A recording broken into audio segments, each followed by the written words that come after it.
Harka fuunee shamaa akkam jirtu kabajamoo dhaggeeffattootaaf daawwattoota Keelloo Miidiyaa.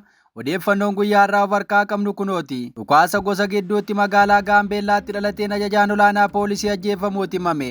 Magaalaa Gaambeellaa keessatti gosa Nyuweerii fi Anyuwaaq gidduutti dhibdeen dhalatee babal'ataa jira jedhan. Gosti Sudaan kibbaa keessaa fira qaban biyya ollaa irraa Gaambeellaa seenuun rakkinichi daran akka hammaatu taasisaa jiru jedhan.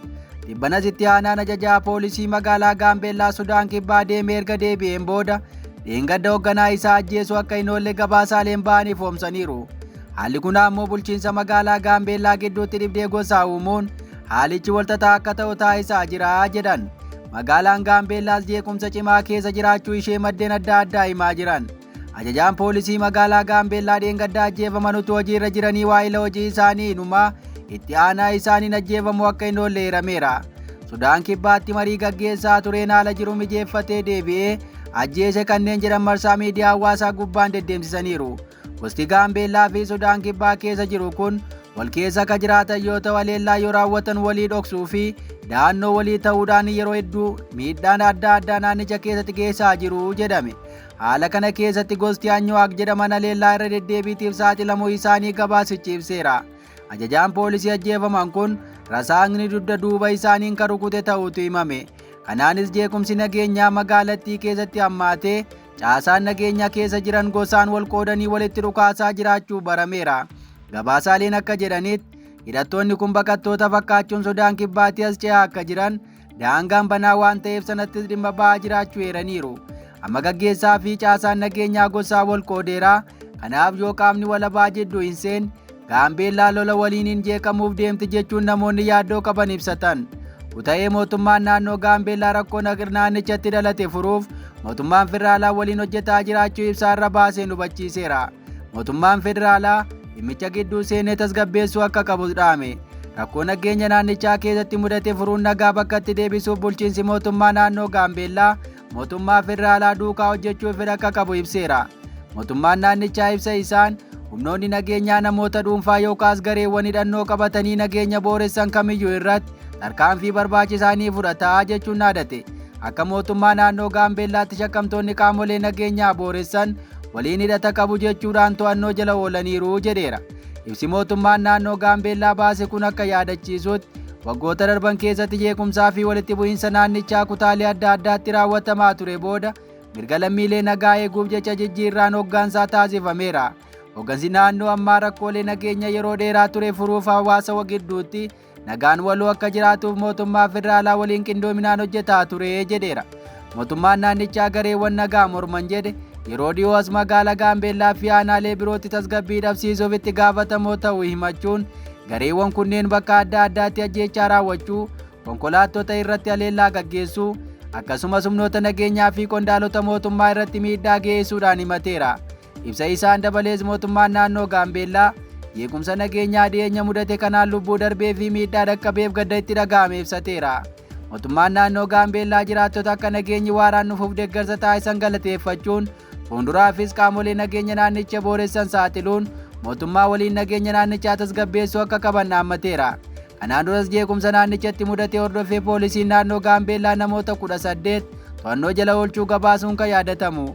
Jeequmsi kun mudachuun duras muddee 10 bara 2025 haleellaa magaalaa Gaambeellaatti banamee tureen poolisoonni 2 kan ajjeefamanii turan ta'uu gabaafamaa ture. Oduu keenya itti aanuun mootummaan waldaa seexanaatti makamaa kanneen jedhaniif namoota ogummaa barsiisummaa miidhan to'achuu hime. Mootummaan namoota miidiyaa gargaaramuun naamusa aadaa hawaasaa mancaasaa jiran to'achaa jira jedheera. Naamusaaf aadaa mancaasuu jedhamuun kanneen sodaachisaa jiran tiiktookkaroonni hedduun qabamanii hidhamaa jiraachuu gabaasaaleen ba'an hubachiisu. Gochiidhaa kun erga miidiyaa hawaasummaa gubbaa wanti barteef aadaa hawaasa biyyattii irraan faallaa ta'e miidiyaan qoodamuu eegalee jabaateera. Namoonni hedduun dhiibbaa uumtoota miidiyaa ta'uuf jecha kabaja barsiisaa xiqqeessuu, safuuf aadaa hawaasaa mancaasuu keessatti gumaacha olaanaa ba'ataa jiran. Mootummaanis qaamolee miidiyaa hawaasaa gubbaan waan dabaa dalagan adamsee hidhaa akka jiru himeera. Kanaanis hawaasa biraa duub deebii gaarii argataa akka jiru himama. Itti fayyadamni miidiyaa hawaasaa akkaataa duudhaaf safuu hawaasaa hin miidheen ta'uu akka qabu akeekkachiisu eegale.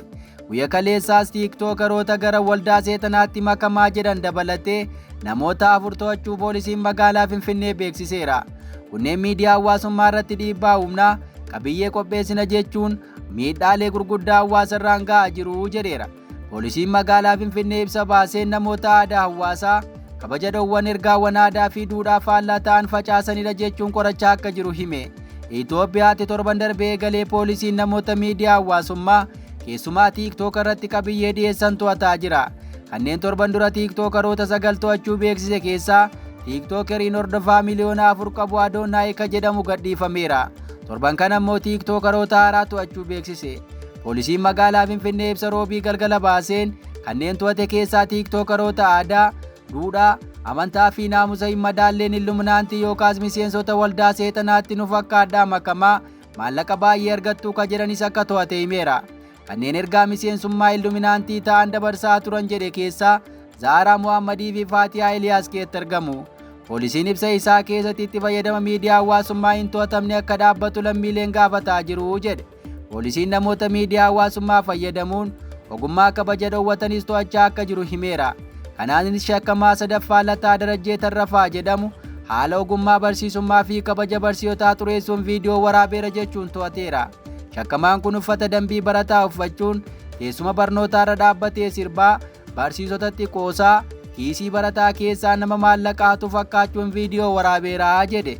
Shakkamaan afuraffaa ammoo Edoon Miliyoon ka jedhamu yoo ta'u barataa ta'uu isaa kan hime.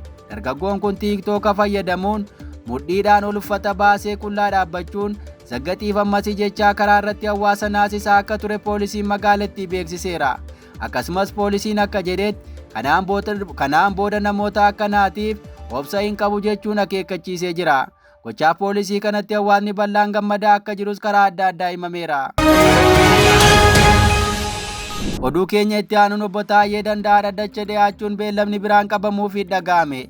Deetaan ministeera nagaa duraanii fi miseensi caffee Oromiyaa obbo Taayyee Danda'aa guyyaa kaleessaa dhaddachatti dhiyaachuun dhaga'ame. Obbo Taayyee Danda'aa kanaan dura himata meeshaa waraanaa seeraan alaa qabattanii argamtan jedhuun himatamanii balleessaan itti muramee hidhaa waggaa 7 fi ji'aan adabamanii mana sirreessaatti argamu.